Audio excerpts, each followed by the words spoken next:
اپنے اپنے مرحومین کو یاد کرتے ہوئے اور بالاخص اس خمسہ مجالس کے بانیان کے مرحومین کی مغفرت اور بلندی درجات کے لیے ایک مرتبہ سورہ فاتحہ اور 3 بار سورہ توحید کی تلاوت فرمات۔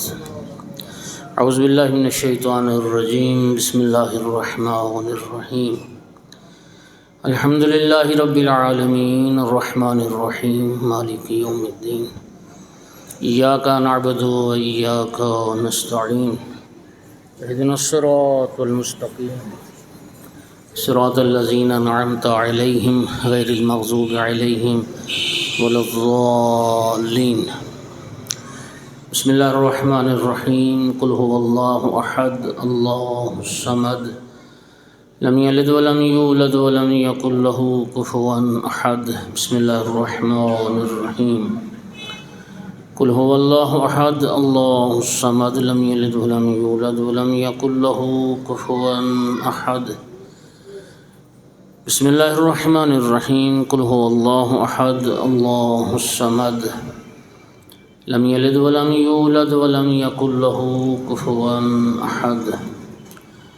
اللہم اغفر للمؤمنین والمؤمنات والمسلمین والمسلمات الاحیاء منہم والاموات، اللہم تابع بیننا وبینہم بالخیرات انک مجیب الدعوات انک علی کل شیء قدیر وانت بالاجابۃ حق جدیر۔ اللہم صل علی محمد وآل محمد، صلوات۔ سارے حضرات بلند آواز۔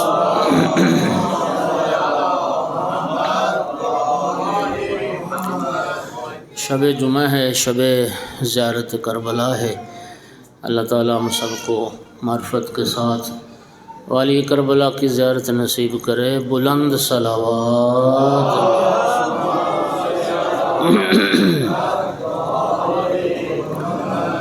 وارث اعزا یوسف زہرا امام صاحب العصر علیہ السلام کے ظہور میں تعجیل کے لیے بھی بلند تر صلوات۔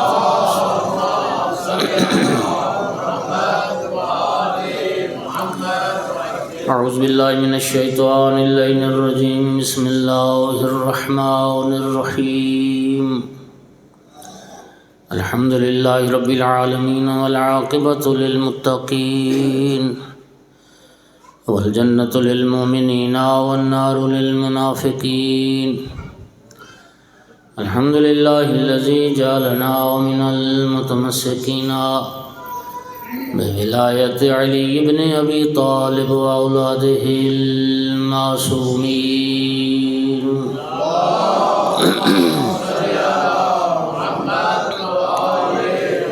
الحمد للہ الذی جعلنا من الباقین علی سیدۃ نساء العالمین۔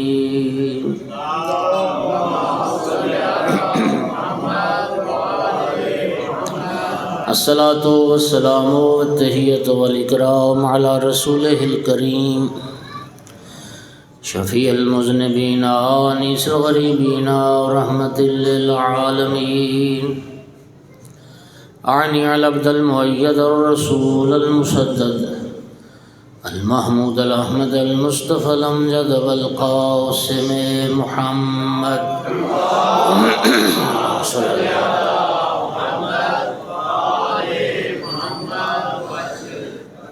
ثم الصلاۃ والسلام والتحیۃ والاکرام علی آلہ الطیبین الطاہرین المعصومین المنتجبین المنتخبین المظلومین، واللعنۃ الدائمۃ علی اعدائہم ملعونین من یوم عداوتہم الی قیام یوم الدین وبعد یوم الدین، اما بعد۔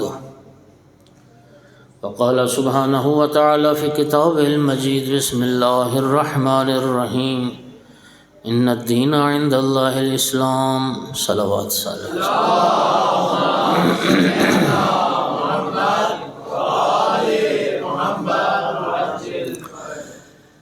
مومنین کرام، خالق بشر نے اپنے بندوں کی دنیا اور آخرت کی صلاح و فلاح کے لیے ایک دین بنایا ہے جسے اسلام کہتے ہیں۔ کریم اللہ یہ چاہتا ہے میرے بندے دین اسلام کے مطابق زندگی گزاریں تاکہ دنیا بھی کامیاب ہو جائے، آخرت بھی کامیاب ہو جائے۔ لیکن مومنین یاد رکھیے کہ دین پر عمل کرنے کا مرحلہ بعد میں آتا ہے، دین سیکھنے کا مرحلہ پہلے آتا ہے۔ علم ہوگا تو عمل ہوگا، علم نہیں ہوگا تو عمل کہاں سے ہوگا؟ لہذا دو باتوں میں فرق ہر مومن کے پیش نظر ہونا چاہیے، ایک ہوتا ہے دیندار ہونا، ایک ہوتا ہے دین شناس ہونا۔ یہ دو الگ الگ چیزیں ہیں۔ دیندار ہونا اور بات ہے دین شناس ہونا۔ مثال کے ذریعے واضح کرتا ہوں، کسی غیر مسلم کو، کسی ہندو کو آپ کلمہ پڑھا کے مسلمان کر لیتے ہیں۔ جب وہ کلمہ پڑھ لے گا، اقرار شہادتین کر لے گا، تو دین اسلام میں داخل ہو جائے گا۔ اور آپ جانتے ہیں کہ ہمارے معاشرے میں نو مسلم کو دیندار کہتے ہیں کہ فلانا دیندار ہو گیا ہے، یعنی اسلام اس نے قبول کر لیا۔ شرفا، میرا آپ سے سوال ہے کہ جو غیر مسلم آج کلمہ پڑھ کے اسلام میں داخل ہوا، کیا کلمہ پڑھ لینے سے وہ دین اسلام کا عالم بھی ہو گیا؟ اصول دین، فروع دین، اخلاقیات، ان ساری چیزوں کا عالم بھی ہو گیا؟ نہیں۔ اس لیے کہ کلمہ پڑھنے سے صرف کفر اور شرک کی نجاست دور ہوتی ہے، کلمہ پڑھنے سے جہالت دور نہیں ہوتی۔ کلمہ پڑھنے سے جہالت دور ہونا ہوتی تو کوئی کلمہ کو جاہل نہ ہوتا۔ سامعین گرامی، لہذا پہلا مرحلہ وہ دین شناسی کا ہے، دین سیکھنے کا ہے، پھر دین پر عمل کرنے کا مرحلہ آئے گا۔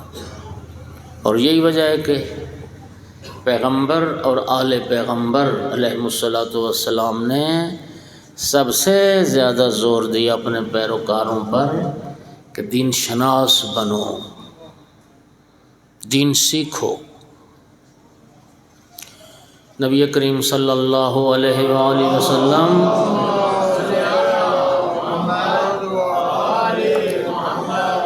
ارشاد فرمایا اف لکل مسلم، افسوس ہے ہر اس مسلمان پر جو ہفتے میں ایک دن دین سیکھنے کے لیے وقت نہیں نکالتا۔ کم از کم ایک دن دین سیکھنے کے لیے وقت نکال لے۔ اور سارے جعفری تشریف فرما ہو، امام جعفر صادق علیہ الصلوۃ والسلام نے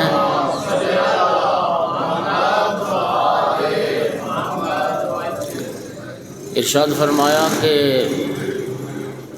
انی لوددت لو ان السیاط علی رؤوس اصحابی لیتفقہوا فی الدین۔ یہ چھٹے امام کا فرمان۔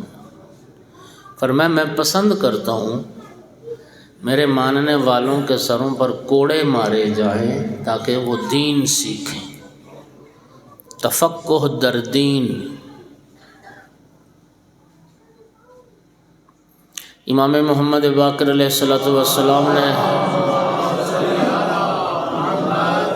ارشاد فرمایا تفقہوا فی الحلال والحرام والا انتم اعراب، شریعت کا حلال اور حرام سیکھو ورنہ تم بدو رہ جاؤ گے، غیر مہذب رہ جاؤ گے۔ اہل بیت کا پیروکار مہذب ہوتا ہے، وہ غیر مہذب نہیں ہوتا ہے۔ اور چھٹے امام کی حدیث ہے الکمال کل الکمال۔ دیکھیں کہ انسان کا سب سے بڑا کمال کیا ہے؟ ممکن ہے میرے نزدیک کمال کوئی اور چیز ہو، آپ کے نزدیک کمال کوئی اور چیز ہو۔ میرا خیال یہ ہے کہ بندہ جس چیز کی تلاش میں سرگردان ہے، جس چیز کے حصول کے پیچھے دوڑ رہا ہے، اس چیز کے پا لینے کوئی کمال سمجھتا ہے، لیکن چھٹے امام کی نگاہ میں پتہ ہے کمال کہ الکمال کل الکمال التفقہ فی الدین۔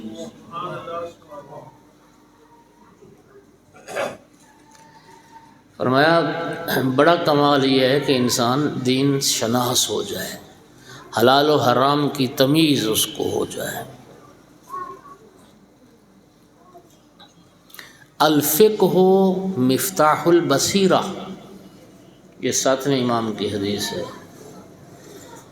حلال حرام کی پہچان یہ بصیرت کی چابی ہے، بصیرت کی، بصیرت کے دروازے کھلتے ہیں، انسان بصیرت والا ہو جاتا ہے جو حلال و حرام کو سمجھتا ہے۔ گھبرا تو نہیں رہے حضرات؟ اللہم صلی اللہ محمد وعلی محمد۔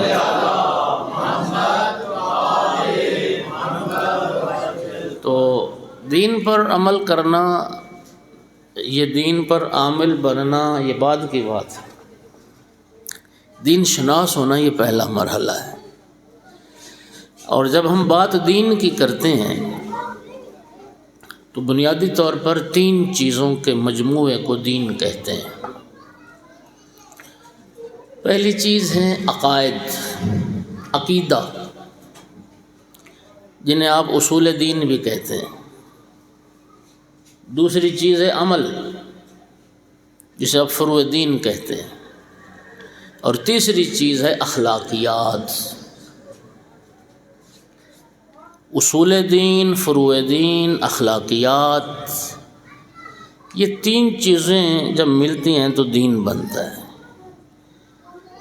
اب ہر بندہ ذرا اپنے دامن میں جھانکے کہ میں نے باقاعدہ دین سیکھنے کے لیے کتنا وقت نکالا ہے۔ یاد رکھنا میرے دوستو، ساتھیو، دنیا کا کوئی علم و ہنر اگر سیکھے بغیر نہیں آتا تو دین بھی سیکھے بغیر نہیں آتا۔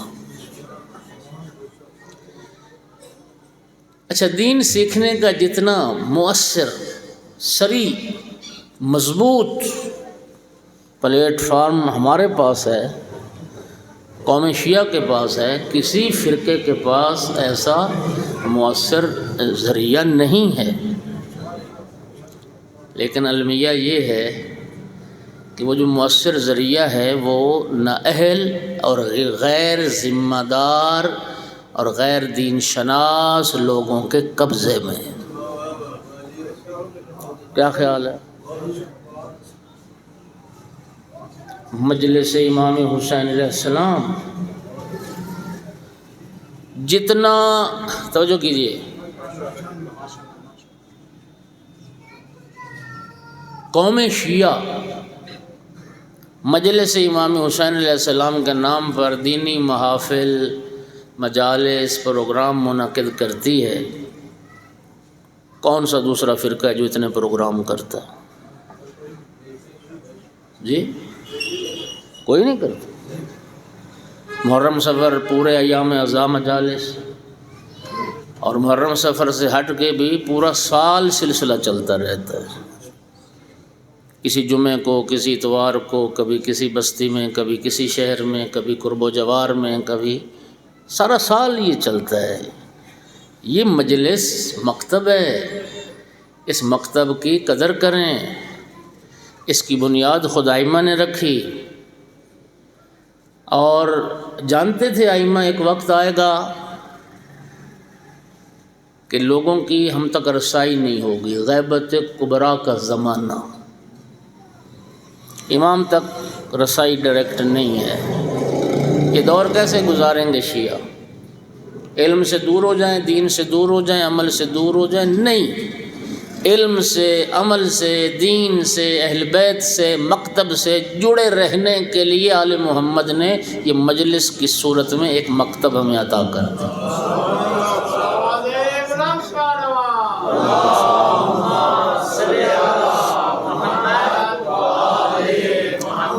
آپ تائید کریں گے میری بات کی، اور الحمدللہ ثم الحمدللہ جتنا وقت قوم شیعہ مجلس کے لیے صرف کرتی ہے کوئی قوم نہیں کرتی۔ میں عرض کیا کرتا ہوں کہ قوم شیعہ کا بچہ ماں کے شکم میں ہوتا ہے جب سے مظلوم کی مجالس میں آنا شروع کرتا ہے، اور جب تک وہ چلنے پھرنے کے قابل ہوتا ہے، بلکہ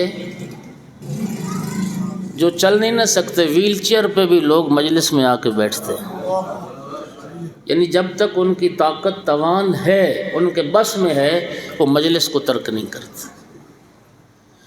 اور آپ تائید کریں گے میری بات کی، قوم شیعہ کے پاس جوان ہے، بوڑھا ہے، بچہ ہے، جتنی معلومات ہیں، جتنا نالج ہے دین کے بارے، فقہ کے بارے، تاریخ کے بارے، مقتل کے بارے، حدیث کے بارے، اخلاقیات کے بارے، عقائد کے بارے، جی جتنی بھی معلومات قوم شیعہ کے جوانوں کے پاس ہیں، میں کہتا ہوں 95%، 99% معلومات اسی مجلس سے امام حسین کا صدقہ ہے۔ کیا خیال ہے؟ کتنے لوگ مدارس کی طرف رخ کرتے ہیں، مدارس تو ویران ہوتے جا رہے ہیں، علماء کے پاس بیٹھنے کو وقت نہیں۔ کتنے لوگ لائبریریوں کا رخ کرتے ہیں، کتنے شہروں میں لائبریریاں ہیں، کتنے گھروں میں لائبریریاں ہیں، کتنے لوگ کتابیں پڑھتے ہیں۔ اب تو وہ سوشل میڈیا پہ ایک وہ پوسٹ بڑی وائرل ہے، وہ کہتے ہیں یہ آخری دور ہے کتاب کا، اور ہمارے زمانے میں کتاب ختم ہو گئی، ای بک آ گئی، سوشل میڈیا آ گیا، اب تو کتاب کون پڑھتا ہے؟ کتاب علماء کے پاس کتنے لوگ بیٹھتے ہیں؟ علماء سے تو ویسے ہی لوگ باغی ہو رہے ہیں، نہیں ہو رہے۔ نبی پاک کی حدیث، ایک زمانہ آئے گا لوگ علماء کو دیکھ کے اس طرح بھاگ جائیں گے جس طرح ایک بکری ایک بھیڑیے کو دیکھ کے بھاگ جاتی۔ عمومی طور پہ کیا حالات ہیں؟ میں صرف آپ کی بات نہیں کر رہا، آپ تو الحمدللہ علماء دوست ہیں، الحمدللہ یہاں کثرت سے علماء پڑھتے ہیں، میں ایک عمومی فضا کی بات کر رہا ہوں، اور آپ کے علم میں ہے جو میں عرض کر رہا ہوں۔ جی سب سے زیادہ وقت، لیکن اب دین جو 3 چیزوں کا نام ہے، فقہ یعنی احکام دین، فروع دین، اصول دین، عقیدہ اور اخلاقیات، ان میں ہماری حالت کیا ہے؟ بڑی پتلی حالت ہے، ہمارے حالات اچھے نہیں ہیں۔ عقیدے کی دھجیاں اڑائی گئیں، عقیدے کی، ہمارے ہاں جو عقیدہ ہے، جو لوگوں کا عقیدہ ہے، ایک صلوات پڑھیے ذرا سارے۔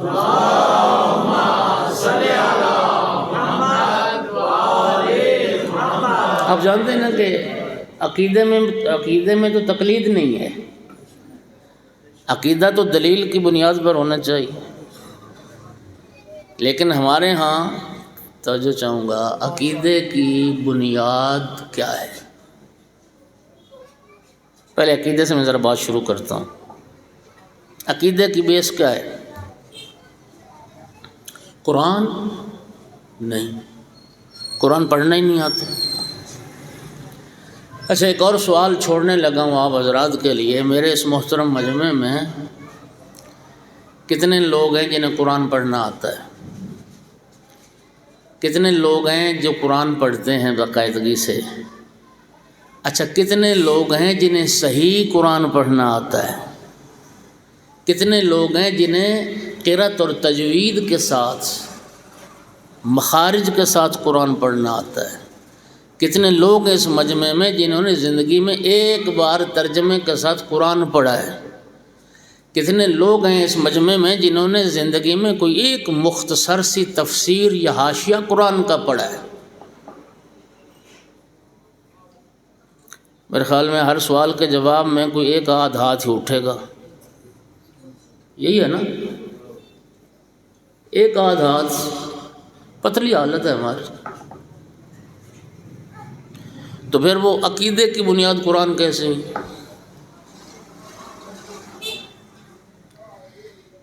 اچھا کتنے لوگ ہیں؟ میں پھر وہ پہلے دن بھی شاید میں نے سوال کیا نہیں کیا ہے میرے خیال میں، سب سے زیادہ مجالس کے لیے ہم نے وقت دیا ہے۔ کتنے لوگ ہیں جنہیں 14 معصومین کی 14 احادیث آتی ہیں؟ یہ بات ہوئی تھی نا پہلی مجلس میں، شاید 4 حدیث سے جب بات ہوئی تھی، نہیں آتے۔ نبی کریم فرما کے گئے تھے میں 2 چیزیں چھوڑ کے جا رہا ہوں، اللہ کی کتاب اور اپنی اطرت جو میری اہل بیت ہے۔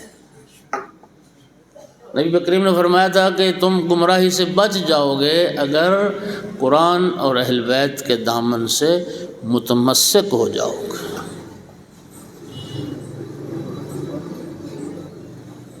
حدیث اچھا ہمارے ہاں، اچھا اگلی بات ذرا سنیے، جتنا ذخیرہ حدیث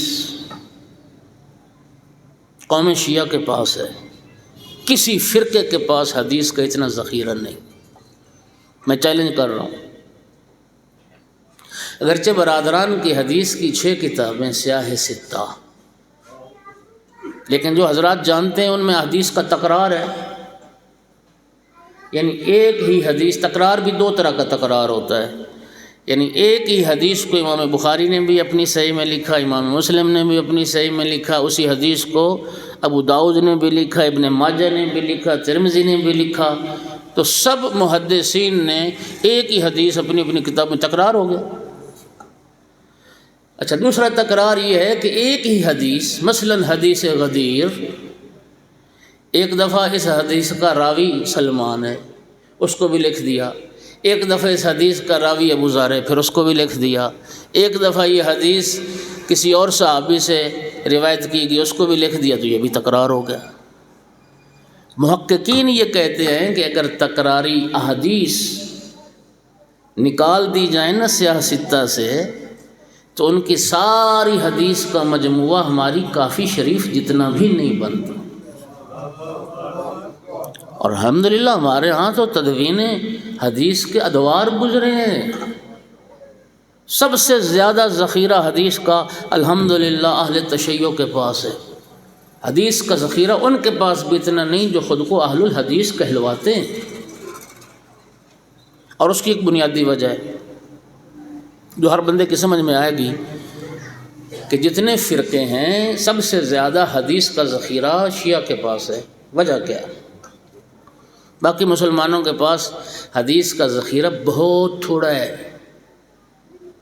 ان کے اسباب پہ بحث نہیں کرنا چاہتا کہ کیوں تھوڑا ہے، ہمارے پاس حدیث کا ذخیرہ سب سے زیادہ۔ اس کی وجہ کیا ہے؟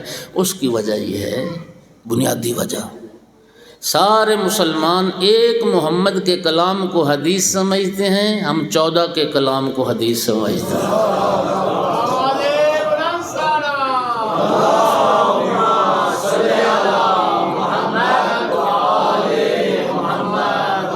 جو 1 اور 14 میں نسبت ہے، اسی نسبت سے حدیث ہے ہمارے پاس۔ اور ہمارے ائمہ کے شاگردوں میں تدوین حدیث کا سب سے سنہری دور امامین صادقین علیہم الصلاۃ والسلام کا دور ہے، جب ائمہ کو تھوڑی فرصت ملی۔ باقی ائمہ کی زندگی تو دکھوں میں، تکلیفوں میں، زندانوں میں، قید خانوں میں گزر گئی، اور اس وقت سے بھرپور اماموں نے فائدہ اٹھایا۔ جابر جوفی 5ویں امام کا صحابی شاگرد، 90,000 حدیث یاد۔ ابان ابن تغلب امام صادق کا صحابی شاگرد ہے، 30,000 احادیث یاد۔ محمد ابن مسلم زکوی 16,000 احادیث یاد۔ اور پہلا دورہ حدیث امام صادق علیہ السلام کی زندگی میں تدوین ہوا۔ امام کے 400 شاگردوں نے 400 امام علیہ السلام کی حدیث کو لکھا۔ امام حکم دیتے تھے لکھو، ایک وقت آئے گا، اگر امام نے اس وقت لکھنے کا حکم نہ دیا ہوتا اور اس وقت احادیث نہ لکھی گئی ہوتی تو ہم تک کیسے پہنچتے؟ 400 شاگردوں نے احادیث کو لکھا، جو امام سے سنا وہ لکھا، امام سے جو کسی نے آ کے مسئلہ پوچھا، جو امام نے جواب دیا وہ سوال اور جواب دونوں لکھ دی۔ وہ 400 کتابیں حدیث کی بن گئیں، ہر کتاب ایک اصل کہلائی، اور یہ پھر اصول 400 کہلائے، 400 اصول حدیث کی 400 کتابیں۔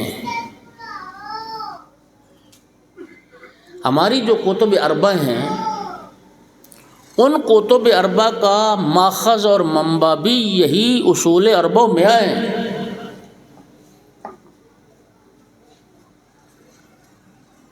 دوسرا دورہ حدیث پھر اشری نے وہ نوادر الحکمت لکھی اور وغیرہ وغیرہ، پھر کتب 4 یہ تیسرا دورہ حدیث تھا۔ پھر ایک چوتھا دورہ حدیث آیا وسائل الشیعہ آئی، اچھا پھر ایک 5واں دورہ حدیث آیا بہار الانوار لکھی گئی۔ تو سب سے حدیث کا ذخیرہ زیادہ ہے الحمدللہ، لیکن سوال یہ ہے کہ ہمارے ممبر سے کتنا قرآن اور کتنی حدیث بیان ہوتی؟ 2 دن کے جلسے، کاغذ قلم لے کر بیٹھ جائیے گا، میری بات کی تصدیق ہو جائے گی۔ 2 دن کے جلسے میں 14 حدیث بھی سننے کو نہیں ملیں گی۔ وجہ کیا؟ وجہ غیر ذمہ دار اور نااہل افراد کا تسلط۔ صلوات پڑھ دیجئے۔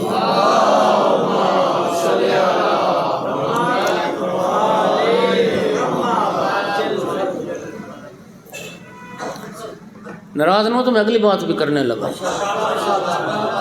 کوئی بات نہیں، انشاءاللہ آپ کو ناراض کیوں ہوں گے؟ میں کو ناراض کرنے تھوڑی آیا۔ آپ تو اتنے وسیع الظرف ہیں، اتنے کشادہ دل ہیں، آپ تو ناراض ہونے والی باتوں پہ کبھی ناراض نہیں ہوئے، تو میں تو ناراض کرنے آیا ہی نہیں۔ اللہ گواہ ہے، کسی قوم نے اتنا مہنگا علم نہیں خریدا جتنی مہنگی جہالت ہماری قوم خرید رہی ہے۔ اتنا مہنگا تو کسی نے علم نہیں خریدا۔ ایک مجلس ہمارے مبلغ علم میں کتنا اضافہ کرتی ہے، ایک مجلس کے بعد ہمارے علم میں کتنا اضافہ ہوتا ہے، ہمارا نالج کتنا بڑھتا ہے۔ ائمہ نے کتنی تاکید فرمائی، چھٹے امام کی حدیث سے میں پسند کرتا ہوں ہمارے شیعہ ہر 15 قدم کے فاصلے پر بیٹھیں، ہمارا ذکر کریں۔ اور امام نے نبی پاک کی حدیث پر فلسفہ مجلس کا کیا تھا؟ واہ واہ داد۔ ذرا سنیے کہ بڑی اہم بات ہے۔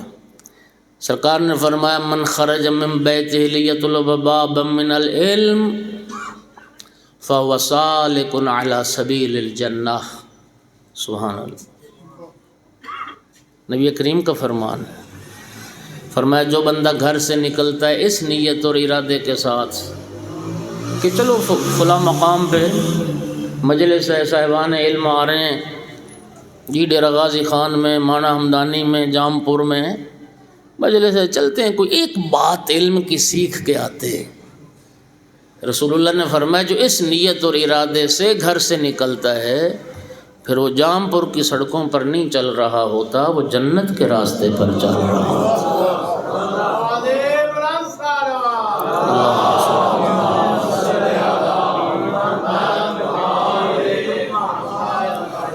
علم کی راہ جنت کی راہ ہے، علم کا راستہ جنت کا راستہ ہے۔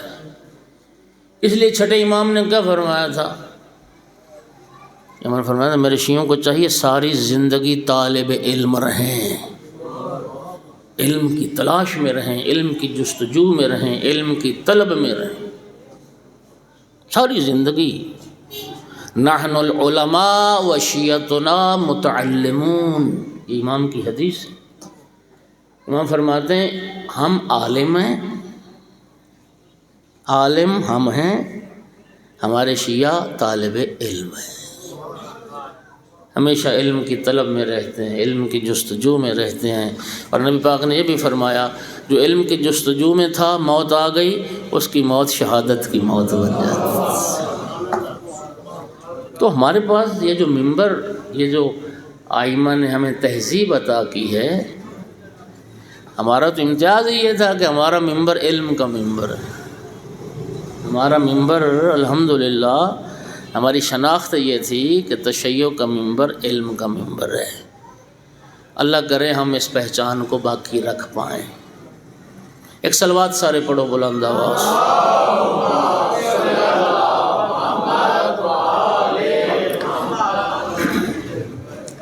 اچھا، میں اب عرض کر رہا دین 3 چیزوں کا نام ہے: عقیدہ، عمل، اخلاق۔ اب سوال یہ ہے کہ ہمارا جو عقیدہ ہے اس عقیدے کی بنیاد کیا ہے؟ اب جانتے ہیں کہ شیخ المحدثین شیخ صدوق رضوان اللہ تعالی علیہ نے اپنی کتاب میں اس روایت کو ذکر کیا جو اب آپ کے سامنے پڑھنے لگا ہوں۔ شاہ عبد العظیم حسنی، سید عبد العظیم، آپ میں سے بیٹھے ہیں جنہوں نے زیارت کی ہے، رہے شہر میں تہران میں جن کی قبر مبارک کی زیارت کی۔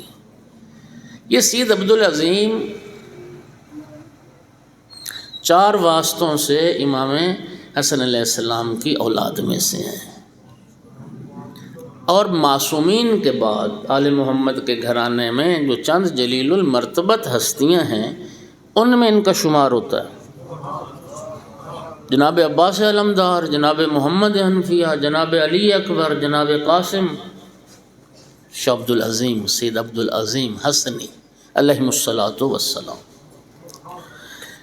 یہ آپ ان کا اندازہ لگائیں، اتنی یہ امام علی نقی علیہ السلام کے صاحب اسرار صحابی، توجہ چاہ رہا ہوں، ان کے وکیل بھی تھے، صاحب سر تھے، ائمہ کی بہت سارے ائمہ کی صحبت کا شرف انہیں حاصل رہا۔ یہ سید عبد العظیم امام علی نقی علیہ السلام کی خدمت میں حاضر ہوئے اور حاضر ہو کے عرض کی کہ یا ابن رسول اللہ، سلام کیا، السلام علیکہ یا ابن رسول اللہ۔ امام نے جواب دیا، وعلیکم السلام، مرحبا بک یا ابا القاسم انت ولینا حقا۔ اے ابو القاسم، کنیت تھی ابو القاسم، اے ابو القاسم مرحبا، خوش آمدید، ہمارا حقیقی ولی، سچا محب دوست تو۔ سید عبد العظیم عرض کرتے ہیں، فرزند رسول، میں اپنا دین عقیدہ آپ کے سامنے پیش کرنا چاہتا ہوں۔ اس میرے دین عقیدے میں کوئی خامی، کوئی کمی، کوتاہی، کمی بیشی ہے تو آپ اس کی اصلاح فرما دیں۔ میں چاہتا ہوں مجھے صحیح دین پر موت آئے تاکہ میری دنیا اور آخرت کامیاب ہو جائے، خاتمہ بالایمان ہو جائے۔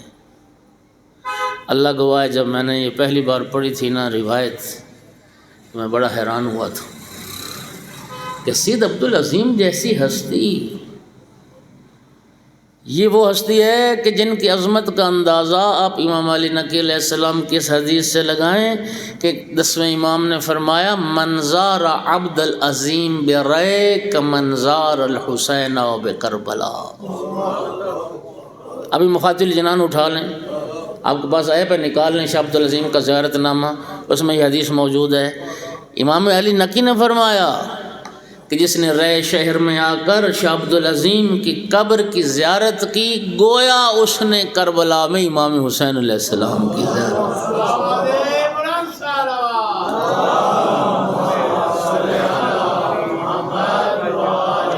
کی۔ اتنی جلیل المرتبہ ہستی کہ جن کی زیارت سے مولا حسین علیہ السلام کی زیارت کا ثواب ملے۔ امام علی نقی کے پاس آ کے عرض کرتے ہیں، میں اپنا دین عقیدہ آپ کو سنانا چاہتا ہوں، بتانا چاہتا ہوں، میری اس میں کوئی کمی بیشی ہے تو میری اصلاح فرما دیں۔ میں حیران ہوا کہ جو ہستی اتنی بلند ہے، ان کو فکر ہوئی کہ میں اپنے دین عقیدے کی اصلاح کروا لوں تو ہمارا کیا بنے گا؟ ڈائریکٹ معصوم سے کسب فیض کرنے والا، ایک معصوم نہیں کئی معصومین سے، اور سیدہ طاہرہ کی اولاد میں سے، ہمارا کیا بنے گا؟ قرآن ہم نے نہیں پڑھا، حدیث ہم نے نہیں پڑھی، علماء سے علیک سلیک ہماری نہیں، ہاں علماء کی مجالس ہمیں اچھی نہیں لگتی، مطالعہ ہم نہیں کرتے، تو پھر ہم جو عقیدہ لیے پھرتے ہیں اس عقیدے کی بنیاد کیا ہے؟ توجہ کیا ہے؟ میں کس بات پر خوش ہوں؟ اچھا پہلے میں وہ بات مکمل کر لوں۔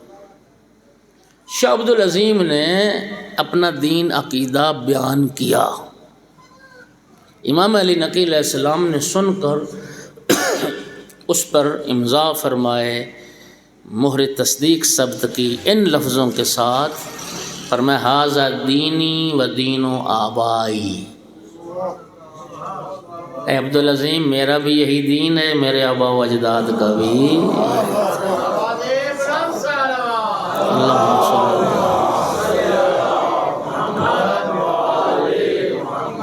میرا دین بھی یہی ہے، میرے آبا و اجداد کا بھی، یعنی باقی ائمہ کا بھی یہی دین ہے، اسی پر تم ثابت قدم رہنا، اسی پر گامزن رہنا، تیری دنیا بھی کامیاب، تیری آخرت بھی کامیاب۔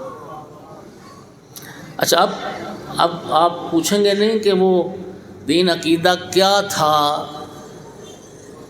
جسے امام نے فرمایا میرا اور میرے آبا و اجداد کا یہی دین اور عقیدہ ہے، بیان کرنا چاہیے یا نہیں؟ آپ سنیں گے؟ ایک صلوات پڑھو ذرا میں سنوں۔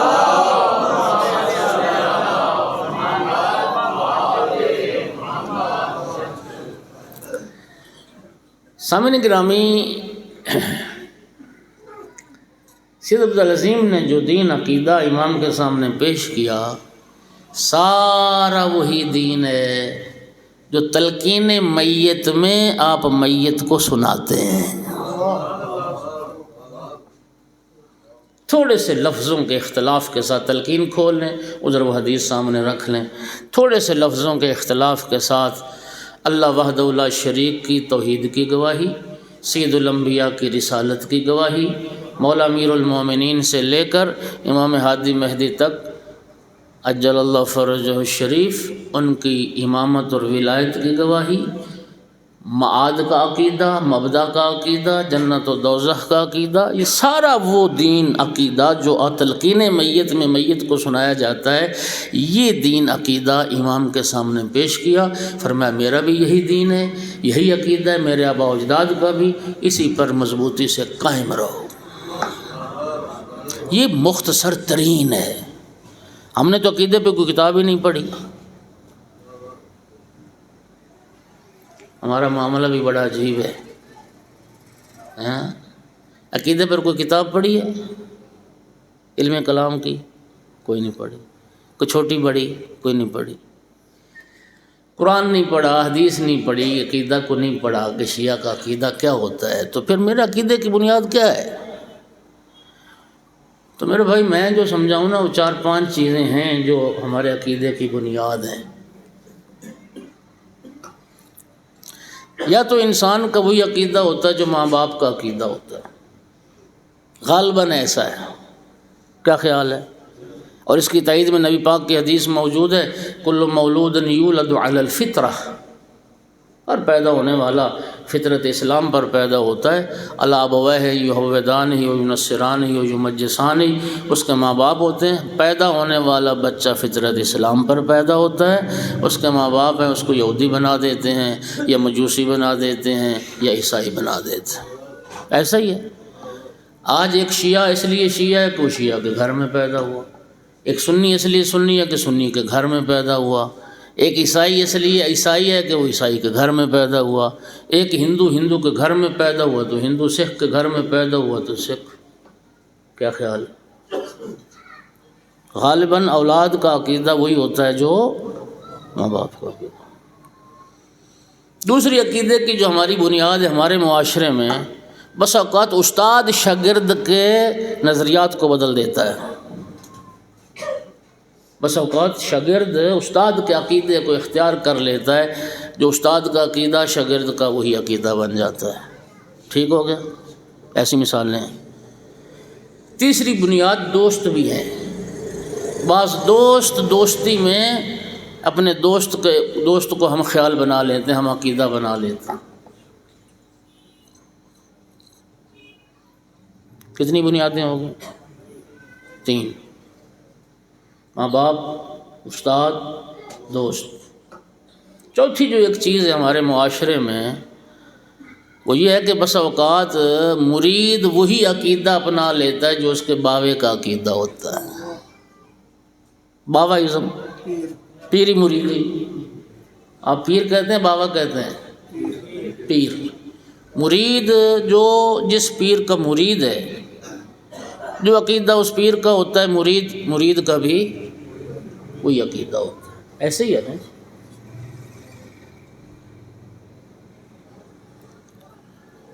اچھا، ماحول معاشرہ بھی اثر انداز ہوتا ہے۔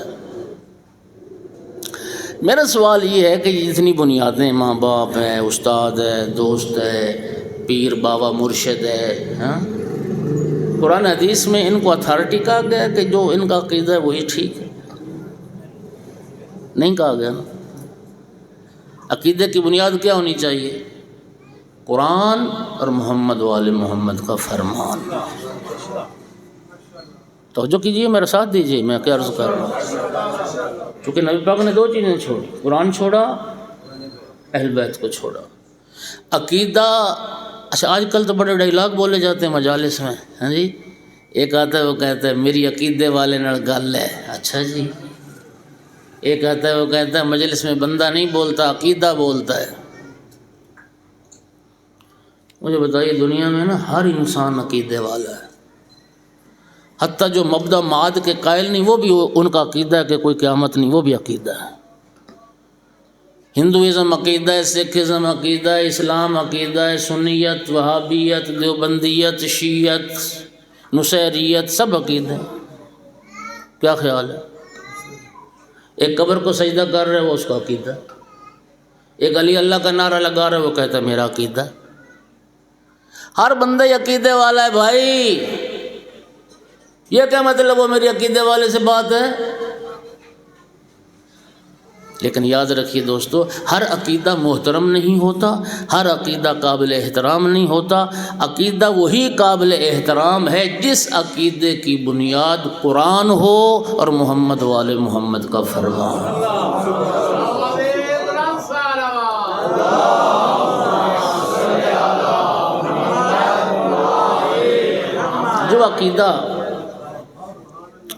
جو عقیدہ قرآن کے اور محمد و آل محمد علیہ السلام کے فرمان کے خلاف ہے، بتائیے اس عقیدے کی کیا حیثیت؟ کوئی ہے قدر و قیمت؟ قرآن کے خلاف، پیغمبر اور پیغمبر کی اطاعت کے تعلیمات کے خلاف جو عقیدہ ہے وہ عقیدہ بھی جائے جہنم میں، عقیدے والا بھی جائے جہنم۔ کوئی ذرہ برابر اس عقیدے کی حیثیت نہیں ہے جو قرآن کے خلاف ہے۔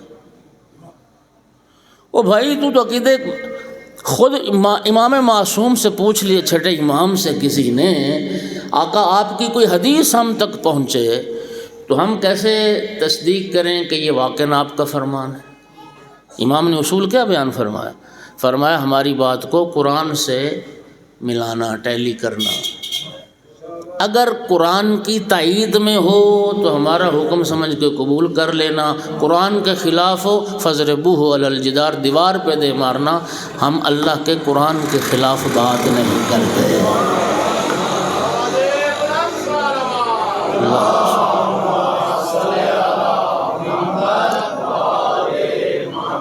قرآن کے خلاف بات تو عقیدہ قرآن کے خلاف ہو تو اس کی کیا حیثیت؟ سامعین گرامی، شاہ عبد العظیم نے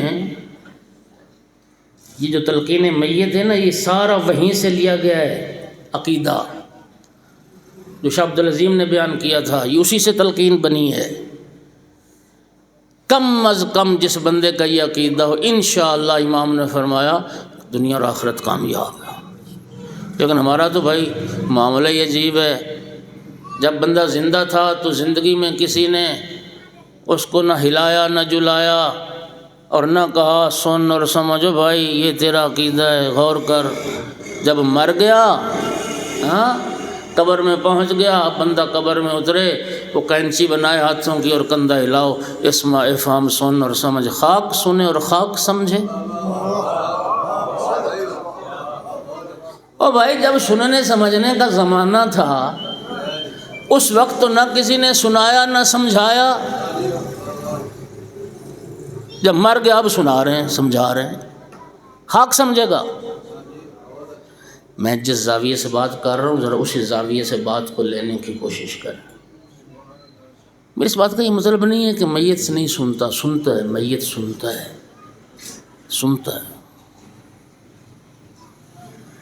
جنگ بدر کا جب اختتام ہوا نا تو مشرکین کی جو لاشیں تھیں، نبی پاک نے فرمایا یہ ساری لاشیں اٹھا کے اس چاہے بدر میں ڈال دو، اس کنویں میں پھینکوا دیں رسول اللہ نے لاشیں۔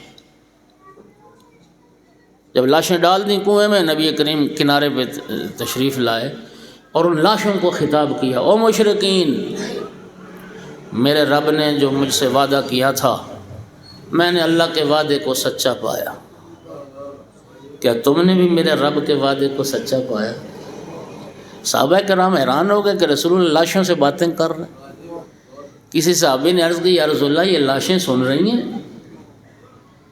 میں لفظوں کا ذمہ دار ہوں۔ رسول اللہ نے فرمایا تم زندہ افراد سے بہتر سن رہے ہیں، تم زندوں سے بہتر سن رہے ہیں لیکن جواب دینے پر قادر نہیں۔ سنتے تو ہیں میت، سنتا ہے۔ جناب فاطمہ بنت اسد سلام اللہ علیہ کی روایت آپ نے ہزاروں بار سنی۔ خود نبی کریم نے اپنے کرتے میں کفن دیا، خود سرکار نے جنازہ پڑھایا، دفن سے پہلے خود رسول اللہ اپنی ماں کی قبر میں لیٹے، خود رسول اللہ نے اپنے ہاتھوں سے دفن کیا، پھر تعویذ قبر کو بند کیا، یوں مٹی چڑھا رہے تھے رسول اللہ ہاتھوں سے ماں کی قبر پہ یوں، اور ساتھ فرما رہے تھے ابنوں کے ابنوں کے ابنوں کے۔ سب نے عرض کی یا رسول اللہ آج بڑے عجیب کام دیکھے ہیں، اور یہ بات جو آپ فرما رہے ہیں اس نے تو ہم سب کو حیران کر دیا، یہ کیا فرما رہے ابنوں کے؟ فرمایا میری ماں سے ملائکہ سوال کر رہے ہیں قبر میں تیرا امام کون ہے؟ تو میں عرض کر رہا ہوں اماں جان آپ شرم نہ کیجئے، کہہ دے میرا بیٹا ہی میرا امام، میرا بیٹا ہی۔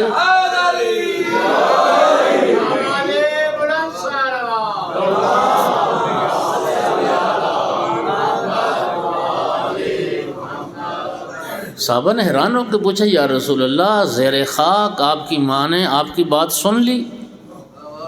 تو مٹی چڑھا رہے تھے نا، یوں نبی کریم نے ہاتھ جھاڑے، ہاتھ سے ہاتھ مارے یوں، فرمایا میرے ہاتھ سے جو آواز پیدا ہو رہی ہے میری ماں یہ بھی سن رہی ہے۔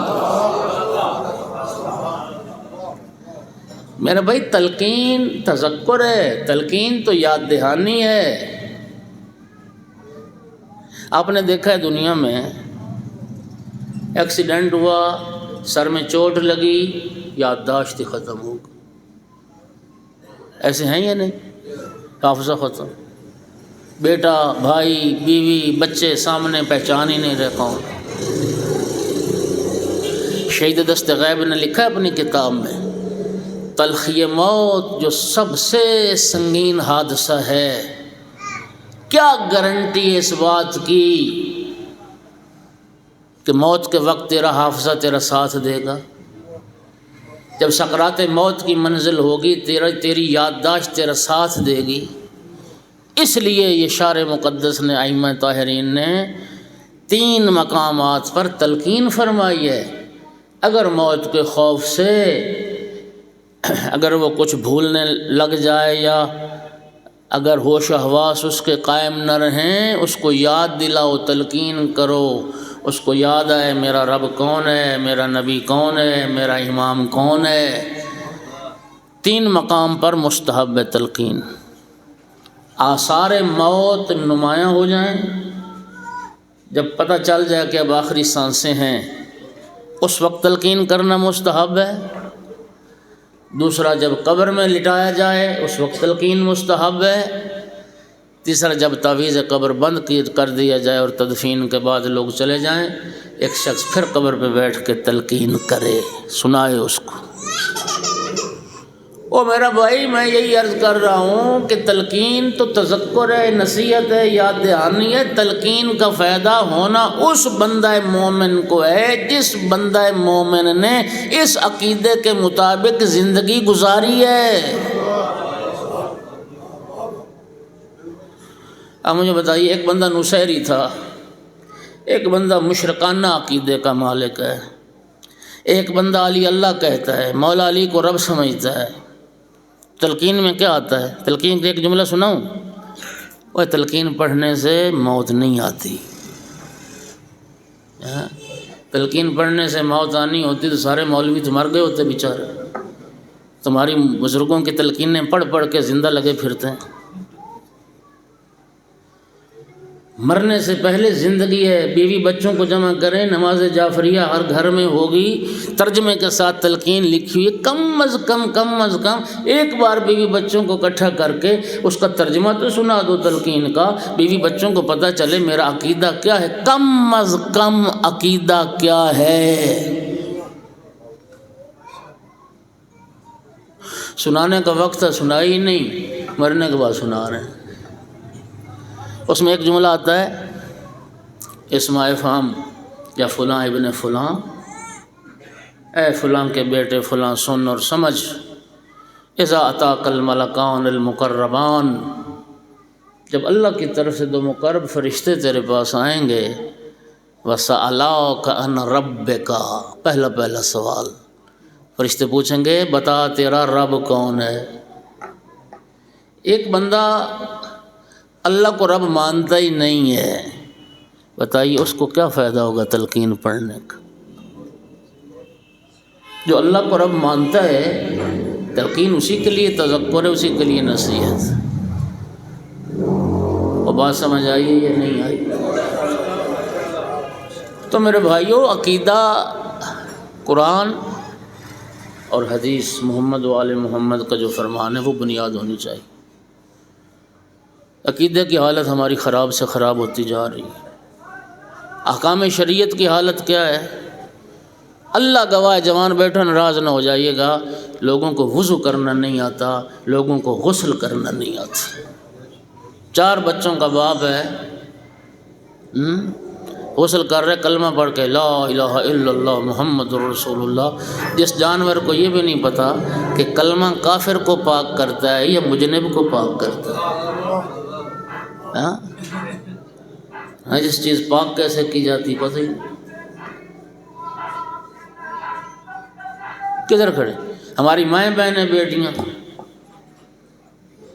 مسائل سے، ابتدائی مسائل سے شناسائی نہیں، بچے کو کیسے پاک کرنا ہے، گھر کو کیسے پاک کرنا ہے، کپڑے کو کیسے پاک کرنا ہے، جاری پانی کا حکم کیا ہوتا ہے اور قلیل پانی کا حکم کیا ہوتا ہے، نلکے سے پاک کرنا ہے تو کیا حکم ہے، موٹر چلا کے کرنا ہے تو کیا، پتہ ہی نہیں۔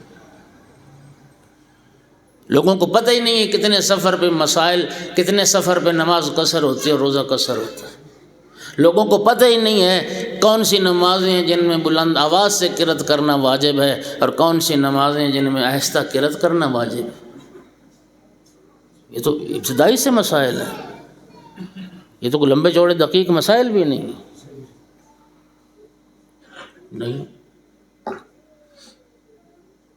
تو یہ کیسے مسائل حل ہوں گے؟ اور اخلاقیات کا بھی جنازہ نکلا ہوا ہے۔ بھائی اللہ جانتا ہے، میں تو سن کے حیران ہوں۔ سیت پور میں بھی کئی سالوں سے میں خمسہ پڑھتے ہیں ایام فاطمیہ میں، ابھی بھی آپ کے بعد پڑھیں گے انشاءاللہ۔ میں حیران ہوں، وہ کہتے ہیں کہ ہمارا یہاں کا کلچر ہی یہ بن گیا، عورتیں کماتی ہیں، مرد بیٹھ کے کھاتے ہیں۔ انا للہ و انا الیہ راجعون۔ عورتیں بچے بھی سنبھالیں، گھر کو بھی سنبھالیں، کما کے شوہروں کو بھی کھلائیں۔ لخ لعنت ایسے شوہروں پر۔ مجھے بتائیے، شریعت نے بیوی بچوں کا نان و نفقہ مرد شوہر پر واجب کیا ہے یا شوہر کا نان و نفقہ بیوی پر واجب کیا ہے؟ مرد کس بات کا ہے؟ وہ مرد بغیرت ہے، وہ مرد بیویوں کی کمائی کھائے اور بیویاں کام کریں اور وہ بیٹھ کے صرف کھائے۔ کیا اخلاقیات ہیں؟ خاندانوں کے اخلاقیات کیا ہیں؟ حسد ہیں، کینے ہیں، نفرتیں ہیں۔ خاندان میں کوئی آگے بڑھ رہا ہے، یقین کریں بہت سارے لوگ، میں نے عرض کیا نا کہ اپنے دکھ درد ہمارے ساتھ شیئر بھی کرتے ہیں، سمجھتے ہیں کہ پتہ نہیں یار ان کی کوئی رائے حل مل جائے، تویز گنڈے ہو رہے ہیں، جادو ٹونے ہو رہے ہیں، ہاں جی، کسی کو ذلیل کرنے کے لیے، کسی کو نیچا دکھانے کے لیے ناجائز مقدمے ہو رہے ہیں، کسی کے ہاں جی کینے بھرے ہوئے ہیں سینہ۔ مومن ہے مومن سے ملنے کا روادار نہیں۔ رسول اللہ نے تو فرمایا ایک مومن کو دوسرے مومن سے اگر کسی بات پہ ناراضگی ہو جائے تو 3 دن سے زیادہ ناراضگی کو باقی نہ رکھے۔ یہاں نہیں ہے سلسلہ، غیبتیں، چغلیاں، نفرتیں، جی یہ اخلاقیات ہیں ہمارے۔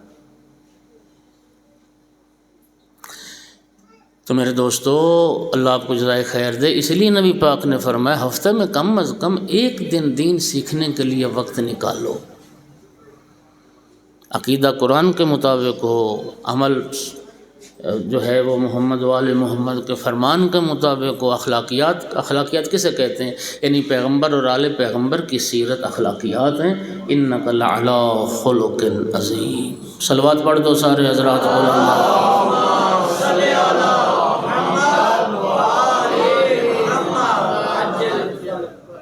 بیوی پہ ظلم ہو رہا ہے، بیوی کو مارا جا رہا ہے۔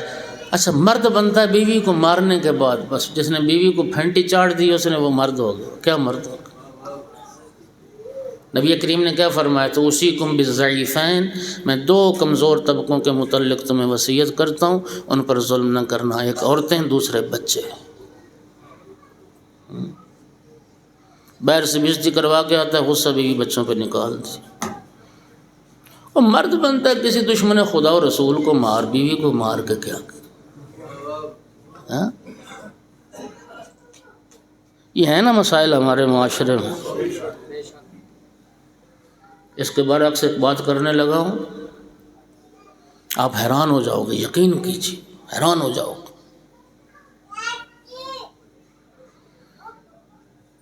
بیوی بچوں کے ساتھ وقت گزاریں، ان کو ٹائم دیں۔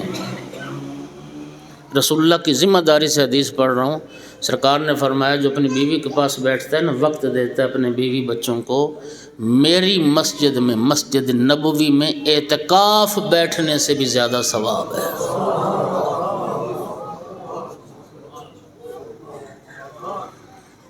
یہ ایام سیدہ طاہرہ کی سیرت کے ہیں، بی پاک کی سیرت کیا ہے؟ روایت کا ذمہ دار ہوں، جس کو تکلیف ہو نا وہ اپنی جہالت کا علاج کرے، جس کو تکلیف ہے اپنی جہالت کا علاج کرے، جس کو علم چاہیے، حوالہ چاہیے، حدیث چاہیے، کتاب چاہیے، وہ میں ذمہ داری پوری کروں گا۔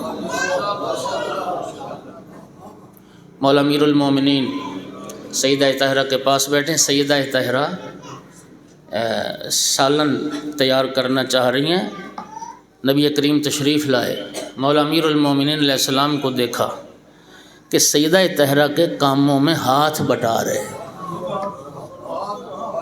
گھر کے کاموں میں ہاتھ بٹا رہے۔ نبی کریم اتنے خوش ہوئے، فرمایا یا علی لا یخدم العیال الا صدیق او شہید، فرمایا جو گھر کے کام کاج میں اپنی زوجہ کا ہاتھ بٹاتا ہے، اس کی مدد کرتا ہے، اللہ شہید اور صدیق کا ثواب اس کو عطا کرتا ہے، اور سوائے صدیق اور شہید کے کوئی یہ کام کر نہیں سکتا۔ اور فرمایا بیوی کے کاموں میں شوہر کا ہاتھ بٹانا یہ مرد کے بدن پر جتنے بال ہیں اتنے گناہوں کا کفارہ رب بنا دیتا ہے اس کو۔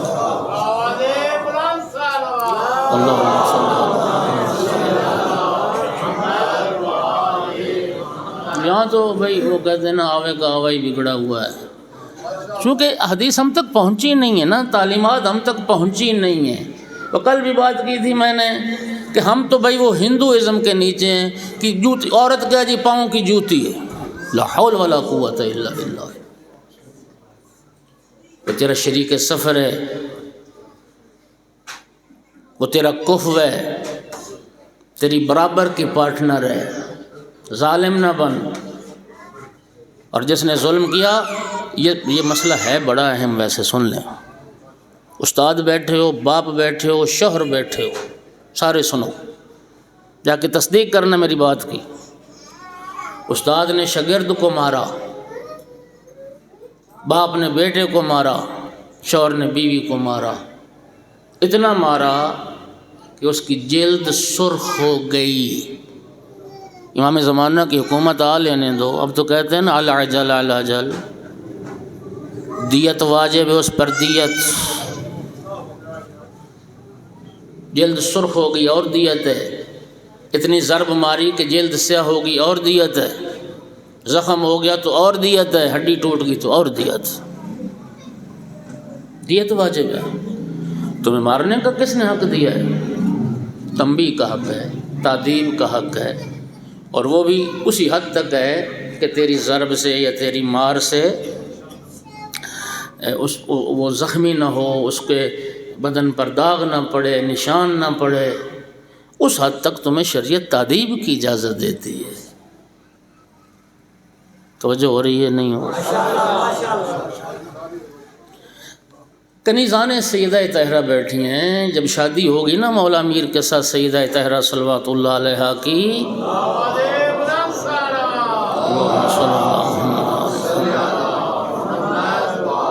دوسرے دن نبی کریم سیدہ طاہرہ کے جب گھر تشریف لائے، مولا میر اور جناب سیدہ صلوات اللہ علیہ دونوں کو سامنے بٹھایا، اور نبی کریم نے تقسیم کار فرمائی، کام تقسیم کیے۔ فرمایا فاطمہ بیٹی، گھر کی چار دیواری کے اندر کے جتنے کام ہیں وہ آپ انجام دیں گی، اور گھر کی چار دیواری سے باہر کے جتنے کام ہیں وہ علی انجام دے گا۔ باہر والے کام مرد کریں گے، گھر کے اندر والے کام فاطمہ بیٹی یہ تم کرو گی۔ لفظوں کا ذمہ دار ہوں، خدا جانتا ہے۔ بی بی پاک فرماتی ہیں کہ جب میرے بابا نے گھر کے اندر کے کام میرے ذمہ لگائے، جتنی خوشی مجھے اس وقت حاصل ہوئی، میری اس خوشی کو صرف میرا خدا جانتا ہے۔ میں نے رب کا شکر کہ میرا اللہ تیرا شکر ہے کہ میرے بابا نے گھر سے باہر کا کوئی کام میرے ذمہ نہیں لگایا۔ ہمارے معاشرے میں عورتیں چارہ کاٹ رہی، عورتیں ڈنگروں کو سنبھال رہی ہیں، انہیں پانی پلا رہی ہیں، بازاروں میں چل رہی ہیں، کام کا۔ او بھائی، یہ مرد کے کام ہیں، مرد کے، عورت کے یہ کام نہیں ہیں۔ سامعین گرامی، اللہ تعالیٰ ہم سب کو نیکی کی توفیق دے۔ بس میں بات لمبی ہو گئی، کہاں سے چلی تھی۔ اللہ نے جو دین پسند کیا وہ اسلام ہے، توجہ۔ اور میں نے عرض کیا دوسری بات کیا ہے کہ دین شناس ہونا اور بات ہے، دیندار ہونا، دین سیکھنے کی ذمہ داری پہلی ہے، پھر عمل کی ذمہ داری۔ اللہ کے دین کے ناصر ہر زمانے میں رہے اور ہر زمانے میں رہیں گے، اللہ کے دین کے مددگار۔ یہ بھی دعا کیا کرو۔ پانچویں امام نے محمد ابن مسلم سقفی کو یہ دعا تعلیم فرمائی۔ وفاتی میں ماہ رمضان کی دعاؤں میں کسی دعا میں یہ جملہ موجود ہے۔ وہ کیا دعا تعلیم فرمائی؟ وہ دعا ہر مومن کی ہونی چاہیے۔ اللہم اجعلنی ممن تنتصر بہ لدینک، میرا اللہ مجھے ان لوگوں میں سے بنا جو تیرے دین کے مددگار ہیں۔ میرا اللہ مجھے اپنے دین کے ناصروں میں سے قرار دے، اپنے دین کے مددگاروں میں سے قرار دے۔ اللہ کے دین کے ناصر ہر زمانے میں رہے، ہر زمانے میں رہیں گے، لیکن آغاز اسلام میں 6 ہستیوں کا کردار بڑا اہم ہے جنہوں نے اللہ کے دین کی نصرت فرمائی۔ ان 6 ہستیوں میں 3 مرد ہیں اور 3 مستورات ہیں۔ ایک مرد اور مستور نے مکہ میں اللہ کے دین کی نصرت فرمائی، ایک مرد اور مستور نے مدینہ میں اللہ کے دین کی نصرت فرمائی، ایک مرد اور مستور نے کربلا میں اللہ کے دین کی نصرت فرمائی۔ جس مرد نے مکہ میں اللہ کے دین کی نصرت فرمائی، اسی کے بیٹے نے مدینہ میں اللہ کے دین کی نصرت فرمائی، اور جس ہستی نے مدینہ میں اللہ کے دین کی نصرت فرمائی اسی کے بیٹے نے کربلا میں اللہ کے دین کی نصرت فرمائی۔ جس معظمہ نے، جس مخدرہ نے، جس بی بی نے مکہ میں اللہ کے دین کی نصرت فرمائی اسی کی بیٹی نے مدینہ میں اللہ کے دین کی نصرت فرمائی، اور جس بی بی نے مدینہ میں اللہ کے دین کی نصرت فرمائی پھر اسی کی بیٹی نے کربلا میں اللہ کے دین کی نصرت فرمائی۔ مومنین ایک ہی خاندان ہے، ایک ہی گھرانہ ہے، ایک ہی شجرہ طیبہ ہے، جس کا تعارف نہج البلاغہ میں مولا امیر المومنین نے ان لفظوں میں کروایا ہے: اسرتہ خیر الاسر و شجرتہ خیر الشجر۔ پوری کائنات کے گھرانوں میں بہترین گھرانہ رسول اللہ کا گھرانہ، اور پوری کائنات کے گھرانوں میں پاکیزہ ترین شجرہ نسب ہے تو وہ بھی رسول اللہ کا شجرہ نسب۔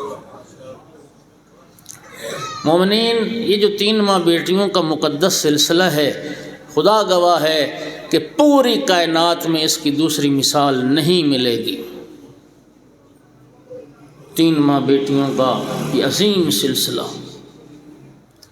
مکہ میں جناب خدیجۃ الکبریٰ سلام اللہ علیہا، مدینہ میں جناب فاطمہ الزہراء سلام اللہ علیہا، کربلا میں جناب زینب کبریٰ سلام اللہ علیہا۔ اللہ کے دین کی نصرت آغاز اسلام میں، اور یہ جو 3 ماں بیٹیوں کا سلسلہ ہے، درمیان میں سیدہ طاہرہ صلوات اللہ علیہا کی ذات ہے، ایک طرف ماں خدیجۃ الکبریٰ، ایک طرف بیٹی زینب کبریٰ۔ اللہ نے کتنا کرم کیا سیدہ طاہرہ پر، اللہ نے سیدہ طاہرہ کو ماں وہ عطا کی جس کا بنائے کلمہ لا الہ الا اللہ میں کردار ہے، بیٹی وہ عطا کی جس کا بقائے کلمہ لا الہ الا اللہ میں کردار ہے۔ مکہ میں جب اسلام کی بنیاد رکھی جا رہی تھی، جناب خدیجۃ الکبریٰ سلام اللہ علیہ کا اثار تھا، کربلا میں جب اسلام بچایا جا رہا تھا، جناب زینب کبریٰ صلوات اللہ علیہ کا کردار تھا، اور خود جناب سیدہ طاہرہ نے اسلام کی بنیاد میں بھی کردار ادا کیا، اسلام کی بقا میں بھی کردار ادا کیا۔ پہلی محافظہ ولایت بی بی، یہ وہ بی بی ہے ولایت، عقیدہ ولایت اور ولی زمان کی حفاظت کے لیے جس بی بی نے اپنی جان قربان کی۔ آخری وقت تھا جناب خدیجۃ الکبریٰ صلوات اللہ علیہا کا، نبی کریم تشریف لائے، جناب خدیجہ کی آنکھوں میں آنسو تھے۔ فرمایا خدیجہ کیا بات ہے، تکلیف زیادہ ہے، درد کی شدت ہے؟ نہیں یا رسول اللہ، مجھے درد تکلیف بیماری کی تو پرواہ ہی نہیں۔ تو خدیجہ پھر رونے کا سبب کیا ہے؟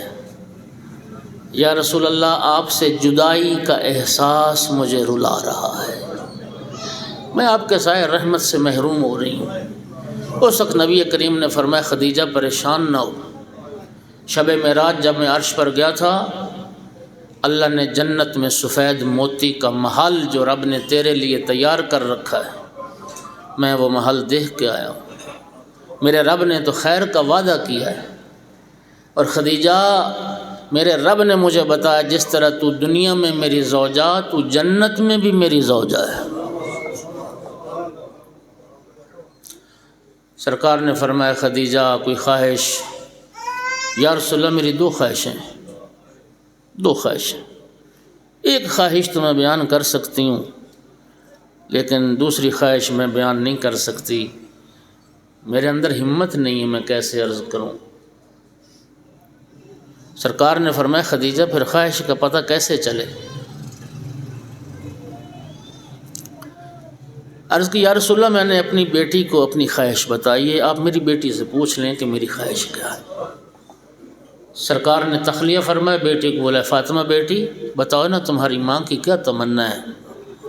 سیدہ طاہرہ نے عرض کی بابا جان میری ماں کی صرف اتنی خواہش ہے کہ آپ اپنی ردائے مبارک میری ماں کو کفن کے طور پہ عطا کر دیں، جو نزول وحی کے وقت آپ کے شانوں پر ہوتی، جس بی بی نے سب کچھ اسلام کے لیے قربان کر دیا، رسول اللہ سے ایک چادر کفن کے طور پر مانگتے ہوئے حیا کر رہی تھی۔ رسول اللہ کی آنکھوں میں آنسو آ گئے، سرکار نے چادر اتار کے بیٹی کے ہاتھ پہ رکھی، جناب سیدہ ماں کے پاس رسول اللہ کی چادر لائیں، اللہ کی طرف سے جبرائیل حاضر ہوا جو جنت کا کفن لے کے آیا ہوا۔ یہ خصوصیت صرف جناب خدیجہ صلوات اللہ علیہ کی ہے، جس بی بی کو 2 کفن ملے، ایک رسول اللہ کی چادر میں اور دوسرا کفن جو جنت سے جبرائیل لائے تھے۔ خدیجہ نے میرے دین کی خاطر سب کچھ قربان کیا، رب نے کفن بھیجا۔ سرکار نے فرمایا خدیجہ اب وہ دوسری خواہش بیان کرو نا، تمہاری دوسری خواہش کیا ہے؟ عرض کیا رسول اللہ پہلے تو میں نے جو وقت آپ کے گھر میں گزارا ہے، آپ کی نوکری اور خدمت میں جو اتنا عرصہ میں نے گزارا ہے، یا رسول اللہ اس عرصے میں مجھ سے کوئی کوتاہی ہو گئی ہو تو مجھے معاف کر دینا۔ رسول اللہ کی آپ کو میں حسوں، خدیجہ میں تیرا ممنون احسان ہوں۔ یا رسول اللہ میری دوسری خواہش صرف اتنی ہے، یا رسول اللہ میں دنیا سے جا رہی ہوں، میری اکلوتی بیٹی ہے فاطمہ، یا رسول اللہ میرے بعد فاطمہ کی ماں بھی آپ ہے، فاطمہ کے باپ بھی آپ ہیں، یا رسول اللہ میری صرف اتنی خواہش ہے میرے بعد میری زہرا روئے نہیں، میرے بعد میری فاطمہ روئے نہیں۔ اساتذہ سنو کہ جب تک رسول اللہ زندہ رہے سیدہ طاہرہ کو رونے نہیں دیا، لیکن سرکار کی رحلت کے بعد پھر اتنا روئی فاطمہ زہرا۔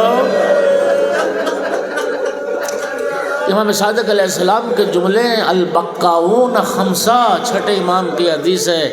امام فرماتے ہیں 5 ہستیاں دنیا میں سب سے زیادہ جنہوں نے گریہ کیا ہے۔ کتنی ہستیاں؟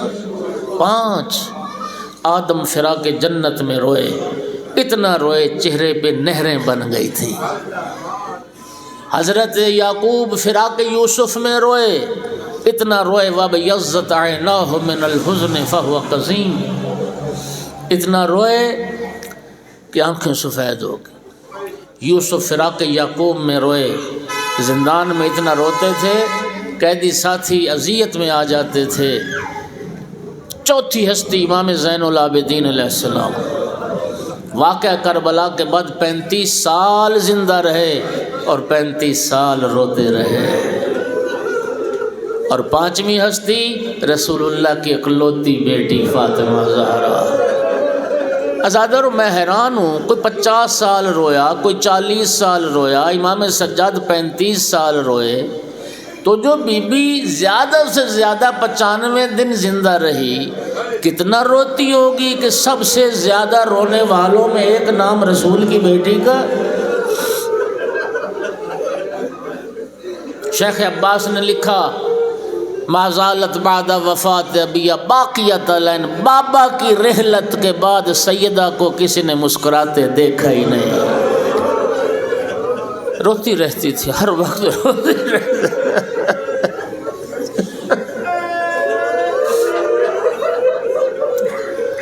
عزادارو میرا سوال ہے، روتی رہتی تھی، غشی کے دورے پڑتے تھے، تھوڑی تھوڑی دیر بعد روتے روتے غش کر جاتی تھی ظاہر۔ بہنوں والے بیٹیوں والے بیٹھے، اللہ ہر بیٹی کے نصیب اچھے کرے۔ 18 سال عمر تھی، ہمارے معاشرے میں 18 سال کی بچیاں ہوتی ہیں۔ مجھے کائنات میں کوئی ایک ایسی مستور دکھا دو 18 سال عمر ہو، شوہر کا سایہ سلامت ہو، بیٹیاں بیٹے اولاد بھی موجود ہو اور وہ موت کی تمنا کرتی۔ کتنی دکھی تھی سیدہ، ہر نماز کے بعد دعا کرتی تھی اللہم عجل وفاتی سریہ، میرا اللہ زہرا کو جلد موت دے دے۔ اس عمر کی بچیاں تو جینے کی دعائیں کرتی ہیں، زندہ رہنے کی تمنا کرتی ہیں، بطول موت کیوں مانگتی تھی؟ آیت اللہ انصاریان ایران کے وائز ہیں، بڑے معروف، ابھی بھی جب قم سے آئے تو ان کا خمسہ چل رہا تھا مسجد اعظم میں، انہوں نے تہران میں مجلس پڑھی اور مجلس بی بی پاک کی شہادت پڑھی۔ بڑا گریہ ہوا، بڑا مصائب ہوا، مجلس تمام ہو گئی، لوگ اٹھ کے چلے گئے۔ آغا ممبر سے اترے، ایک شخص ممبر کے قریب بیٹھا زار زار روتا رہا۔ آغا انصاریان اس کے قریب گئے کہ سب لوگوں نے گریہ کیا، لوگ اٹھ کے چلے گئے، تو ابھی تک بیٹھا رو رہا ہے، کون سی بات ہے جو تیرے دل پر اثر کر گئی؟ کہنے لگا آغا انصاریان میں ہڈیوں کا ڈاکٹر ہوں، میں جانتا ہوں بدن انسانی کی کوئی بھی ہڈی ٹوٹ جائے جڑ جانا آسان ہے، خدا نہ کرے کسی کی پسلیاں ٹوٹ جائیں۔ جب کسی کی پسلیاں ٹوٹ جاتی ہیں نا، وہ سانس لیتا ہے تب بھی تکلیف ہوتی ہے، وہ سانس باہر نکالتا ہے تب بھی تکلیف ہوتی ہے۔ عزادارو سیدہ طاہرہ کی پسلیاں ٹوٹ گئی تھی۔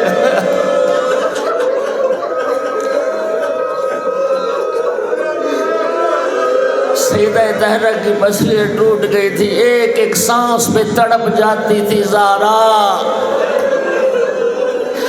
اس لیے دعا کرتے تھے اللہم اجر و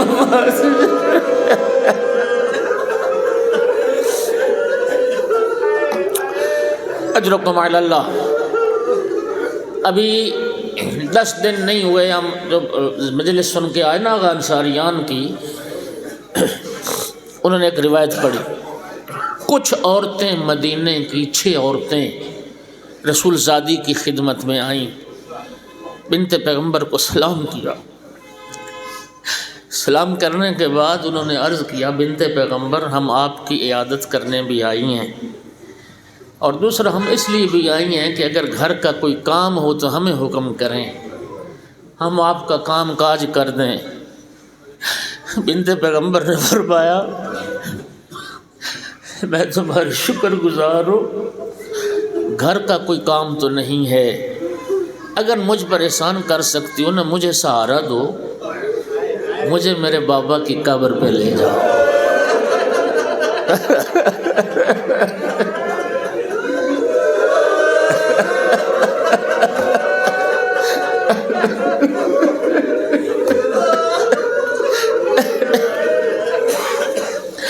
میں بابا کی قبر کی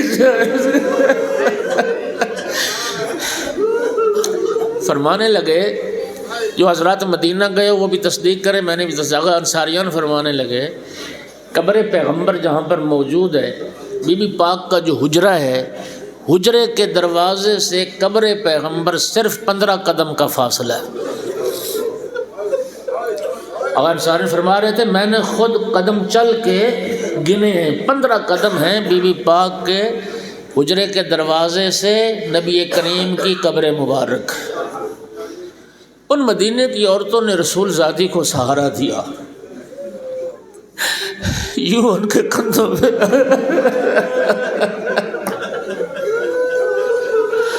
صرف 7 قدم چلی تھی، فرمایا مجھے بٹھا دو زمین پر۔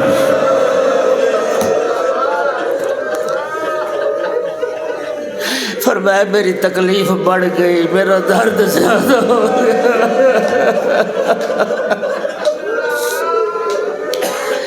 میری تکلیف بڑھ گئی، میرا درد زیادہ ہو گیا، مجھے بٹھا دو زمین پر۔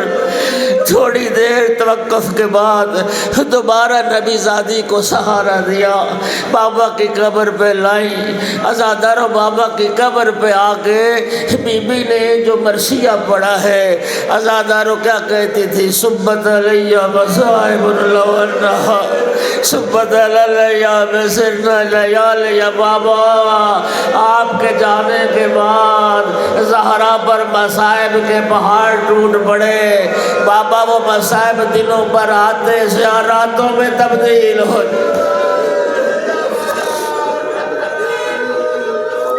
الا لعنت اللہ علی القوم الظالمین وسيعلم الذین ظلموا أي منقلب ينقلبون۔